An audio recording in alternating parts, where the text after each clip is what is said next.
మీకు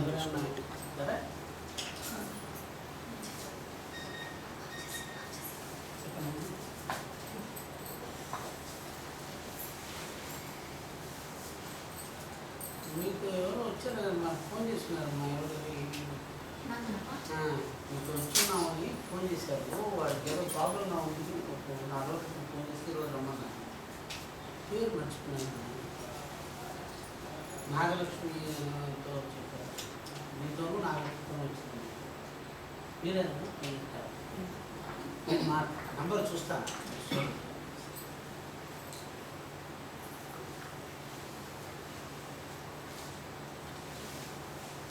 సర్వే వేదాః యత్పదమామనంతి ఋషీంశ్చ సర్వాన్ యద్వదంతి బ్రహ్మచర్యం యదిచ్ఛంతో చరంతి తత్సర్వం సంగ్రహేణ బ్రవీమి ఓం ఇత్యేతత్. శాస్త్ర వ్యవహారంలో వాస్తవంగా జ్ఞానకానికి ఉన్నటువంటి ప్రాధాన్యత మనకు వేరే రకంగా కనపడుతుంది. జ్ఞానకం అంటే పరలోకానికి ఇహలోకానికి, ఇహానికి పరానికి, కేవలం ఇహంలో 3 జ్ఞానకాలు. అంటే ఇహలోకంలో సంచరించడానికి మన శరీరం కావాలి.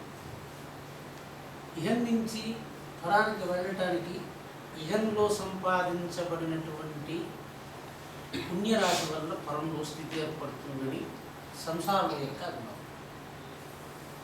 అదే రకంగా పరంలో ఉన్నటువంటి స్థితి చేత ఇహానికి వచ్చి ఇహంలో ఉండటానికి ఏర్పడుతుంది. అంటే ఇది సూక్ష్మంగా మనం లోక విషయాలతో అన్వయం చేసుకుంటే మనం త్రైవిద్యామాం పూతపాపా యజ్ఞైః ఇష్ట్వా స్వర్గతిం ప్రార్థయంతే తే పుణ్యం ఆసాద్య సురేంద్రలోకం అస్నంతి దివ్యాం దివిదేవ భోగా క్షీణే పుణ్యే మర్త్యలోకే విశంతి. అంటే భగవద్గీతలో 3 విద్యలు, త్రైవిద్యా మాం భూతపాపాః యజ్ఞైః ఇష్ట్వా స్వర్గతిం ప్రార్థయంతే తే పుణ్యమాసాద్య. అంటే పుణ్యం ఏమిటి, ఎందుకు పనికి వస్తుంది? మనం పుణ్యం సంపాదిస్తున్నాం, ఇహలోక కర్మల వల్ల పుణ్యాన్ని సంపాదిస్తున్నాము అనేటువంటి భావన అనుకుంటే ఇహంలో సంపాదించినటువంటి పుణ్యము పరానికి ఎట్లా ఉపయోగపడుతుంది, పరంలో ఉన్నటువంటిది ఇహానికి మనకు ఎట్లా ఎప్పుడో పూర్వజన్మ పాపం అని అంటూ ఉంటాం కదా మనం, అది ఇహంలో ఎట్లా అడ్డుపడుతుంది? దీన్ని నిరనుషయ మార్గం, సాంశయ మార్గం అని వేదాంతంలో బ్రహ్మసూత్రాల్లో ప్రస్తావిస్తాం. సాంశయము అంటే ఏంటంటే వాస్తవంగా మనం ఇక్కడ ఏదో వ్యవహారం చేసాం. మనందరి యొక్క విశ్వాసం ఏంటంటే ఇక్కడ చేస్తున్న వ్యవహారాల యొక్క ఫలాన్ని మనం ఎక్కడో చంద్రలోకంలోనూ పితృలోకంలోనూ అనుభవించి మళ్ళీ ఇహలోకానికి వచ్చేస్తున్నాం. కానీ వాస్తవంగా యోచిస్తే మనం ఇక్కడ కర్మ చేసాము, పరలోకానికి వెళ్ళాము, మళ్ళీ కర్మ చేయడానికి ఇక్కడికి వచ్చేస్తుంది. ఎవరైనా ఏమైనా అంటే పూర్వజన్మలో చేసినటువంటి వాసనల వల్ల మళ్ళీ వీడు ఈ పనులు చేస్తున్నాడు.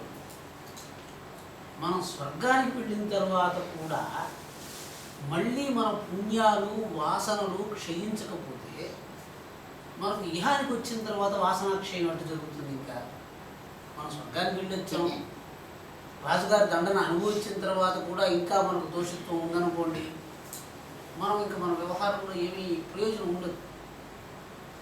అదే రకంగా గీతాశాస్త్రంలో కొన్ని వాక్యాలు ఇక్కడ మనం స్మరణ చేసుకోవాలి. అంటే ఇప్పుడు ఏంటి, రాత్రి పడుకున్నాము, ఉదయం కర్మ చేస్తున్నాం. కర్మ చేస్తున్నప్పుడు ఎవరైనా కొంచెం అలసత్వంగా కనపడ్డారనుకోండి, ఏమండి అలసటగా ఉంది అంటే రాత్రి నిద్రపోలేదండి చెప్తాం. రాత్రి నిద్ర పట్టకుండా ఒకడు మంచం మీద పడుకుని దొరుకుతున్నాడు, ఏమండి రాత్రి నిద్ర పట్టలేదు అని అడిగారు అనుకోండి, శారీరకంగా శ్రమ చాలటం లేదు.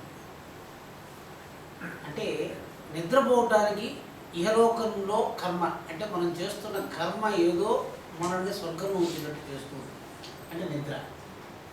నిద్రలో మనం ఉండటానికి నిద్రకి వెళ్ళాం కదండి, అక్కడ అజ్ఞానమే కదా ఉంది. మామూలుగా వేదాంతం మనం అనుకున్న దాన్ని బట్టి నిద్రకి వెళ్ళాము, ఏమీ కష్టం లేదు, హాయిగా ఉంది. మనం చాలాసార్లు చెప్పుకున్నది, శరీరంలో ఉన్న బాధలతో సహా నిద్రకు వెళితే మనకు విస్మరణకు వచ్చేస్తుంది కదండి.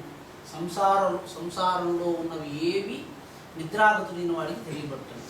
అంటే మామూలుగా మనం గమనిస్తే, అంటే మనకు లోకానుభవంలో ఏదో కాళ్ళు విరిగింది, లేకపోతే ఏదో క్యాన్సర్ రోగం వచ్చింది, ఏదో జబ్బు వచ్చింది, మనం ఈ విధంగా అనుకుంటూ ఉంటే లోకంలో ఏర్పడుతున్న అన్ని జబ్బులు ఒక చోటికి వెళితే వాటి వల్ల కలిగేటువంటి దుఃఖం లేకుండా కొంతకాలం మనం ఒక చోట ఉండి మళ్ళీ ఇక్కడికి వచ్చేస్తున్నామని అనుభవం మనందరికీ ఉండాలి. అందుకే వేదాంతంలో సుషుప్తినే బ్రహ్మకు ప్రమాణంగా తీసుకుంటారు. మనకు దుఃఖం లేదు అని చెప్తే ఏదండి గాలి మాటలు చెప్తున్నారు మనం అనుకుంటూ ఉన్నాం. కానీ సంసారంలో కలిగిన దుఃఖాల నుంచి కేవలం ఎటువంటి కర్మ లేకుండా ఎక్కడికో సుషుప్తి అనేటువంటి ఒక దేశానికి వెళ్ళి ఆ దేశంలో మన పీడలంతా విడిచిపెట్టి అక్కడ ఉండగలిగి మళ్ళీ సంసారానికి వస్తూనే మనకు లోకంలో ఉన్నటువంటి దుఃఖాలు స్మరణకు వచ్చేస్తాయి. ప్రతిరోజు మీరు నిద్రలోకి వెళ్ళగలుగుతున్నారు, మళ్ళీ మేలుకొని సంసారంలోకి వచ్చేస్తున్నారు. ఇదే చెప్పాడు. నిద్ర పడుకున్నాం కదండి, ఒకడు అన్నాడు రాత్రి ఉన్నట్టుండి ఎవరో తట్టి లేపినట్టుగా మంచి నిద్రపోయాడు 10 గంటలకు, వాడు 2 గంటలుగా 1కో తట్టి లేపినట్టు మెలుకోవచ్చు. అప్పుడు చెప్పాడు క్షీణే పుణ్యే. నిద్రపోవాలంటే సాంశయం అన్నారు కదండి, ఇక్కడి నుంచి విషయాలు మనం పట్టుకెళ్తున్నాం. సాంశయం అంటే ఏది? అనుషేది అంటే ఇక్కడ ఉన్నటువంటి విషయాల్ని మనం స్వర్గానికి తీసుకెళ్తున్నాము అని చెప్పారనుకోండి. అక్కడికి వెళ్ళిన తర్వాత ఆ విషయాల కోసం మళ్ళీ ఇహలోకానికి రావు. అంటే మీకు ఇంకా బాగా అర్థం కావటానికి మనందరం ఏం చేసాము, ఇల్లు అక్కడ పెట్టుకుని ఇంటికి వెళ్ళాలని మనందరూ ఇక్కడ సమావేశమయ్యాం. మీ అందరి దగ్గర మొబైల్స్ ఉన్నాయి, ఫోన్ కాల్ వచ్చి అర్జెంట్ అని చెప్తే మీరు వెళ్ళిపోతారు కదండి. అంటే సాంశయంగా అంటే ఇంకొక లోకానికి మనకు సంబంధం ఉండేటట్టుగా ఇహలోక విషయాల్ని ఇంకో లోకానికి తీసుకుని వచ్చి ఆ ఫోన్ వింటే పిలిస్తే వెళదామని కూర్చున్నట్టుగా స్వర్గానికి వెళ్ళినటువంటి వాడు పుణ్యాన్ని అనుభవించడానికి, శిక్షణ పొందటానికి. ఎందుకంటే బాగా గుర్తుపెట్టుకోండి, జీవో బ్రహ్మైవ నాపర, నువ్వు దండను అనుభవించు. బ్రహ్మ మార్గంలో ఉండేటువంటి వాళ్ళకి, బ్రహ్మజ్ఞాన తత్పరులైనటువంటి వాళ్ళకి పరమాత్ముడు నువ్వు దండన అనుభవించు అని విధించడు. నేను కర్మానుషయంగా నేను విముక్తున్నైపోతాను అన్న నా సంకల్పమే నాకు హేతు అన్నట్టుగా బ్రహ్మలోక మార్గంలో ఉన్నటువంటి వాళ్ళకి మార్గం తోస్తూ ఉంటుంది. అంటే ఎట్లా? నేనే వెళుతున్నాను. ఎందుకయ్యా హైదరాబాద్కి వెళ్ళావంటే ఎవరన్నా పంపారా, నువ్వు వచ్చావా అంటే నేనే వెళుతున్నాను, నేనే వెనక్కి వచ్చాను మనం చెప్తుంటాం కదండి. ఆ రకంగా గరుడ పురాణంలో కూడా ఇదే విషయాన్ని వైనతేయుడికి విష్ణువు చెప్తాడు. బ్రహ్మ మార్గంలో ఉన్నటువంటి వాళ్ళకి ఎవ్వరికీ కూడా స్వర్గము నరకం అనే మార్గం ఉండదు, వైకుంఠం లేదు, సాక్షాత్ బ్రహ్మలోకానికి వెళ్ళిపోతారు, వాడికి ఎటువంటి వ్యవహారం లేదంట. అంటే బ్రహ్మలోకం అంటే ఏముంటుంది తర్వాత మనం విచారణ చేద్దాం. బ్రహ్మలోకం అంటే ఎట్లుంటుందంటే నిద్రకు వెళ్ళిన తర్వాత భార్య జ్ఞాపకం వచ్చిందండి, పిల్లలు జ్ఞాపకం రాలేదు, మనకున్న ఇల్లు జ్ఞాపకం రాలేదు, సుఖము దుఃఖము రెండూ మీరు పడుకుని ఈ శరీరంలో ఉండగానే సుషుప్తి అనే దేశానికి వెళ్ళి ఇవి లేకుండా ఎట్లున్నారో మీరు స్వర్గం అని చెప్పలేరు. కానీ ఈ శరీరాన్ని విడిచిపెట్టిన వెంటనే ఆ వెళ్ళేటువంటి లోకంలో అటువంటి స్థితి ఉంటుంది అని. కాకపోతే మళ్ళీ వెనక్కి వచ్చేస్తున్నాము. ఇక్కడ ఇబ్బంది ఏంటంటే ఎవరో మెడపెట్టి దోసినట్లుగా వచ్చేస్తున్నాము. మంచి గదిలో పడుకుని సుగంధభరితంగా ఉన్నటువంటిదో దుర్గంధభరితంగా ఉన్నదో ఒక హేతువును పట్టుకుని నేను ఇక్కడి నుంచి స్వర్గానికి వెళతానన్నట్టుగా మంచం మీద పడుకుని 1 గంట సేపు దొరికినా నిద్ర రాకుండా కష్టం. దానికి మనం కోరిన సహకారాలు ఏమిటి? ఏదో ఔషధాలు, ఏదో ప్యాచెస్ పెట్టుకోవడము, ఓపియం. ఇంకొంచెం ఎక్కువ నొప్పి వస్తే అయ్యా బాగా గుర్తుపెట్టుకోండి, శరీరంలో నొప్పి ఉంటే వదిలేయాలి కదండి. సంసార వ్యవహారం ఎట్లుంటుందంటే ఎవరితోనా మీరు కష్టపడుతున్నారనుకోండి, వీడు నన్ను కష్టపడుతున్నాడు నేను వదిలేస్తానని మనం వెంటనే సంకల్పం చేస్తాం కదా. కానీ సుఖంగా ఉన్నప్పుడే మీరు నిద్రకు వెళ్ళగలరండి. శరీరంలో బాధ కలుగుతూ ఉంది అంటే మన అభ్యాసం ఎట్టుంది, అక్కడ వెళ్ళటానికి లేదని నేను చెప్పడం లేదు. శరీరంలో బాధ కలుగుతూ ఉంటే మీరు మంచం మీద పడుకుని కాళ్ళు నొప్పిగా ఉందండి నిద్ర పట్టడం లేదు చెప్తున్నాను కదండి. అంటే ఇహలోకంలో అనుభవించవలసిన పీడ ఉన్నట్లయితే మీరు నిద్రకే వెళ్ళలేరు, ఇంక స్వర్గానికి అసలు వెళ్ళలేరు. అందువల్ల ఏం చేయాలి? ఇప్పుడు ఈ పీడను మన శరీరం నుంచి మనం ఎట్లా వేరు చేసుకోవాలి అంటే నిద్రకు వెళితే అయిపోయింది. ఇక్కడ కొంచెం ఆగుదాం. ఇప్పుడు చెప్పాడు కర్మ చేస్తున్నాము, కర్మ చేసినటువంటి వాడికి కర్మ నుంచి నిరతిశయత ఎట్లొస్తుంది? శంకర భగవత్పాదులు వివేక చూడడంలో ఒక మాట, చిత్తస్య శుద్ధయే కర్మ నదు వస్తు ఉపలబ్ధయి వస్తు సిద్ధి విచారేణ నకించిత్ కర్మ భూమి. మనందరము మనకు చిత్తంలో కలిగిన వికారాలను విడిచిపెట్టుకోవటానికి మనం ఏం చేస్తున్నాము? చిత్తంలో వికారం కలిగిందండి, ఈ వికారాన్ని విడిచిపెట్టడానికి మనం ఏం చేస్తున్నాం? దాహం వచ్చింది, అది ఒక వికారం. ఆకలి వేసింది, ఒక వికారం. ఎందుకని? అన్నభాండాలు అన్నం తినటం లేదు కదండి. కానీ డాక్టర్లు వీళ్ళందరూ భోజనాన్ని ఎంత తినాలని లెక్క వేసేటప్పుడు మనకు ఎంతో బరువు ఉందని లెక్క వేసే భోజనం తినమంటారు. నేను ఎంత తినొచ్చండి అని అడిగారు అనుకోండి డాక్టర్ దగ్గరికి వెళ్ళి, వెంటనే డాక్టర్ గారు ఏం చేస్తారు? ఈ శరీరం బరువు ఎంత ఉందండి? 50 కేజీలు, 55 కేజీలు, 60 కేజీలు ఉంది. 60 కేజీలు అయితే అయ్యా నీకు 1400 క్యాలరీ డేట్ సరిపోతుంది మెయింటెనెన్స్కి. దానికి బరువు చెప్పాడు. ఇన్న బరువు ఉంటే ఇంత తీసుకొని 1400 క్యాలరీ వస్తుంది. అంటే నేను తినేదానికి నా బరువు ఎంత ప్రమాణమైంది కానీ నాకు ఆకలి ఎంత ఉందనేది కాదు కదా. అంటే ఇప్పుడు మీరు అన్నం తినటానికి అన్నమే అన్నానికి హేతు అవుతుంది కానీ మీ ఆకలి కాదు. మీ శరీరంలో ఎంత అన్నం ఉందో అది అంత అన్నాన్ని తింటూ ఉంది, దానికి మించి వేరే సూత్రం లేదు. ఇప్పుడు మీకు విషయం ఏంటంటే ఆకలి, నిద్ర, భయము, ఈ షడూర్ములన్నీ అలలు మనం వద్దనుకుంటే మనం మంచి ఒక్కొక్కసారి కొట్టిపోతూ ఉన్నాయి. ఇవన్నీ పక్కన పెట్టుకుంటే ఇప్పుడు మనం చేయవలసింది ఏంటంటే స్వర్గానికి వెళ్తాను, నేను ఇంటికి రాను అంటే ఇప్పుడు మీకు ఇల్లు వద్దు అని వదిలిపెట్టేసి మీరు వెళ్ళి పిల్లలు, భార్య, ప్రపంచము మనం దాచుకున్నది గుర్తుపెట్టుకోకుండా మనం ఎక్కడైనా తిరగలుగుతున్నామా? ఇదేలో మీరు స్వర్గానికి దాకా వెళ్ళాల్సిన పని ఇక్కడే వదిలిపెట్టేసి అట్లని నేను ప్రతిపాదించలేదు, చింతన కోసమే ప్రతిపాదిస్తున్నాను. మీరు ఎప్పుడైనా ఎక్కడికైనా అట్లా వెళ్ళాలంటే ఒకసారి అన్నీ వదిలిపెట్టి సంసారంలో ఏది కల్పించుకున్నామంటే మనం శంకర భగవత్పాదులు చెప్పారు, మాతా నాస్తి, పితా నాస్తి, నాస్తి బంధు సహోదరా, అర్థం నాస్తి, గృహం నాస్తి, తస్మాత్ జాగ్రత్త. ఇప్పుడు మీకు దుఃఖం పోవాలి, దుఃఖక్షయం కావాలి. సంసారం వద్దు ఎందుకు చెప్తున్నారంటే దుఃఖక్షయం కావడం కోసమే కదండి. దుఃఖక్షయ నివృత్తికి ఏం ఉపాయాలు ఉన్నాయో మనం అన్నీ చేస్తున్నాం. ఇప్పుడు సంసారంలో ఉన్న మనం అందరం ఏం చేస్తున్నామంటే కర్మ చేసి కానీ నాకు కలిగినటువంటి వికారాన్ని నేను వదిలిపెట్టలేను అన్నటువంటి భావంతో. ఇప్పుడు గీతాశాస్త్రంలో ఒక వాక్యం మనం విచారం, నహి జ్ఞానేన సదృశం పవిత్రమిహ విద్యతే అన్నాడు. అంటే ఈ మాటకు అర్థం ఏమిటంటే మామూలుగా మీరేమనుకుంటున్నారు? దీంట్లో ఉన్న మాటలన్నీ తెలుగులో మనం వాడేవే కదండి. నహి జ్ఞానేన సదృశం పవిత్రం ఇహ విద్యతే. పండితులు యోచిస్తూ మామూలుగా జ్ఞానం కన్నా పవిత్రమైనది ఇంకొకటి లేదు. ఇంతేనంటే అర్థం మీకు వచ్చింది.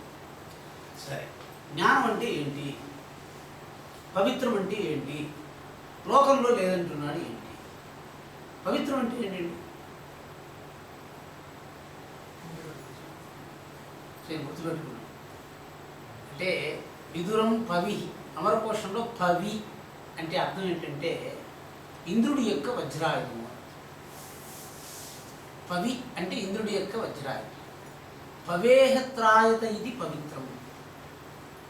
ఇంద్రుడి యొక్క వజ్రాయుధము నుంచి మనల్ని రక్షించున్నది.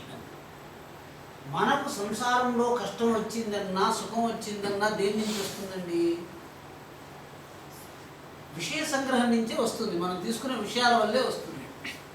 మీరు చూసిన దాని వల్ల, విన్న దాని వల్ల మీ అంతఃకరణం కలుషితమైపోయి ఏదో చేయటం వల్ల మీకు వచ్చింది. నేను ఎవరో ఇప్పుడు ఒక ఆయుర్వేద డాక్టరు, ఏదో ఒక ఆయుర్వేదిక్ బాడీ డాక్టర్, చాలా పెద్ద ఆవిడ ఒకసారి నన్ను చూడటానికి వచ్చారు. స్వామి నాకేమన్నా ఉపాసన చెప్పండి, నేను చేస్తాను అంటే నేను చెప్పానమ్మా ఉపాసన అంటే ఏమిటి తెలుసా నీకు అని చెప్పండి. నాకు ఒక గుణం లేదు, నాకు గుణం లేదండి. ఆ గుణం అక్కడ ఉన్నది. ఆ గుణాన్ని తీసుకుని నేను ఇక్కడ పెట్టుకోవటానికి నేను ఏదైనా చేస్తే దాన్ని ఉపాసన పెట్టాను. బాహ్య వస్తూనాం రూపం తద్గ్రహణం, తద్గ్రహణస్య సామర్థ్యం ఉపాసన. బాహ్య వస్తూనాం రూపగ్రహణ సామర్థ్యం ఉపాసన అన్నాడు. అంటే దేనికో ఉన్నటువంటి ఒక తత్వాన్ని నా యందు నేను గ్రహించి ఆ తత్వం నాకుంది. లేదు స్వామి మీరు చెప్పండి నేను చేస్తాను ఏదో ఒకటి అంటే చెప్పాను. అమ్మా మీకు చాలా ఉన్నాయి కదా, బహుంద్రియ వృత్తులు ఉన్నాయి. చూస్తున్నాను, వింటున్నాను, తింటున్నాను, ఇవి ఇంద్రియోపాసనలు. ఇప్పుడు మామూలుగా చూడండి అమ్మ, మీరు ఏదో ఒక ఇంద్రియాన్ని తీసుకొని ఆ ఇంద్రియం అయిపోండి అమ్మా అని చెప్పారు. ఉపాసన అంటే ఏంటి? ఒక ఇంద్రియాన్ని తీసుకోండి, నేను ఆ ఇంద్రియాన్ని. మామూలుగా మనం ఏం చెప్తామంటే నేను చూస్తున్నానంటే ఇంగ్లీష్లో,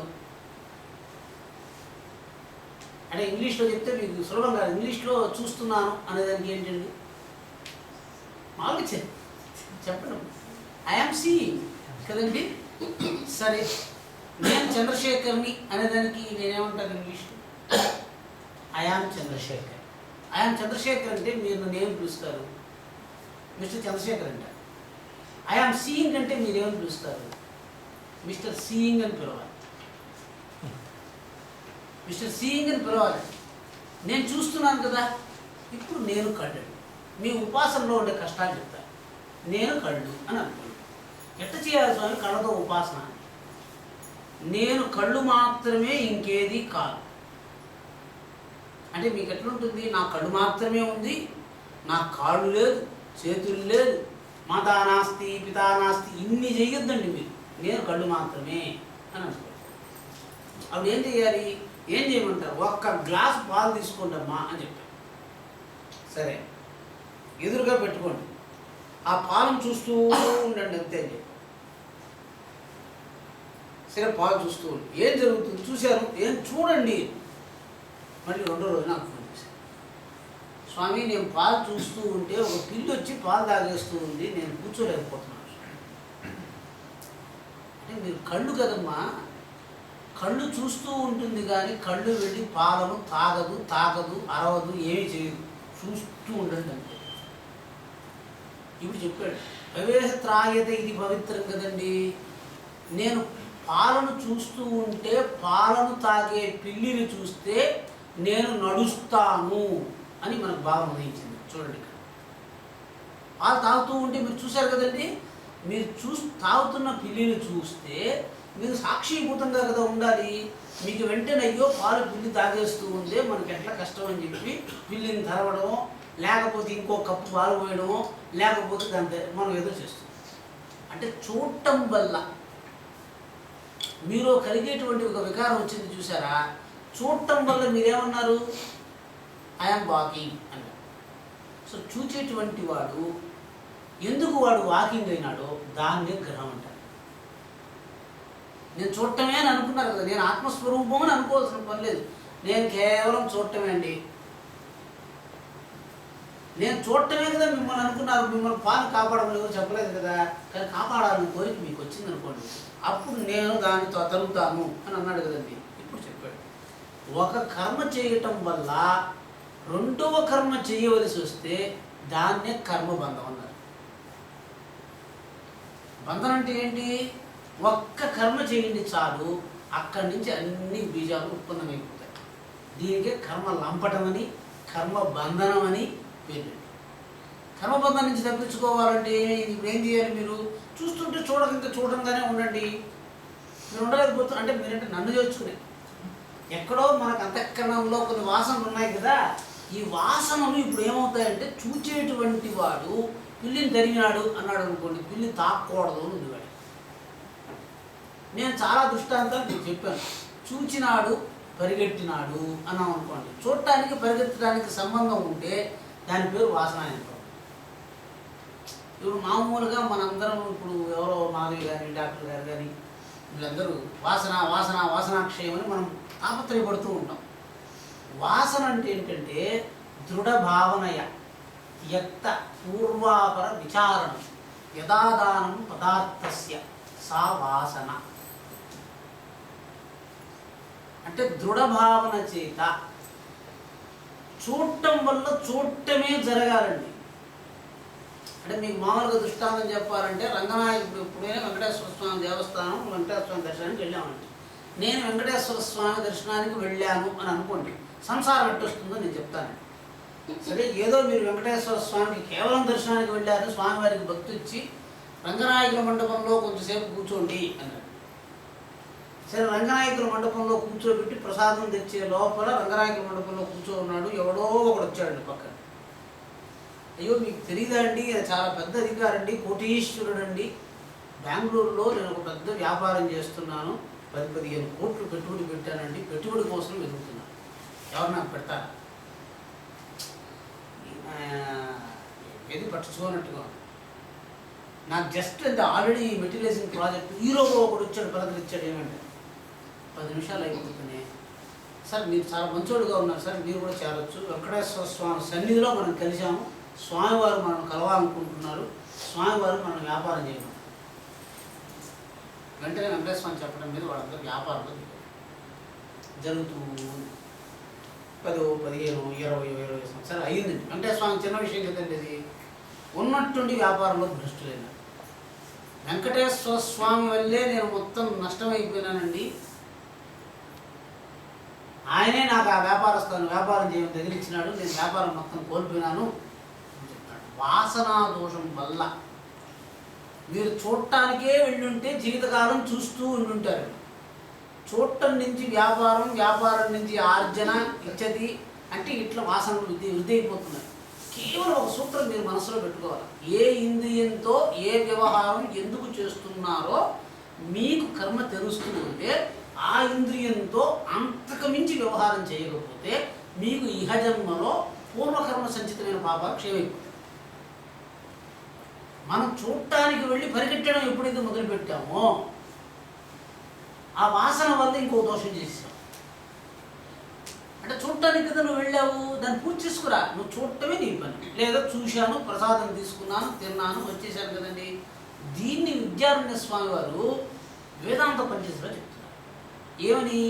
భోగేన చరితార్థత్వాత్ ప్రారబ్ధం కర్మ హీయతే. భోక్తత్వ సత్యతా భ్రాంత్య వ్యసనం తత్ర జాతం. 4 మాటలు చెప్పి ప్రారబ్ధం అంటూ ఉంటాం. ప్రారబ్ధం అనే మాట తప్పుడు మాట కాదండి. ప్రారబ్ధము అంటే కర్మ వశ్యత లేకుండా ఫలానుభోగం కింద మీకున్నటువంటి బంధనకు ప్రారబ్ధం అని పేరు.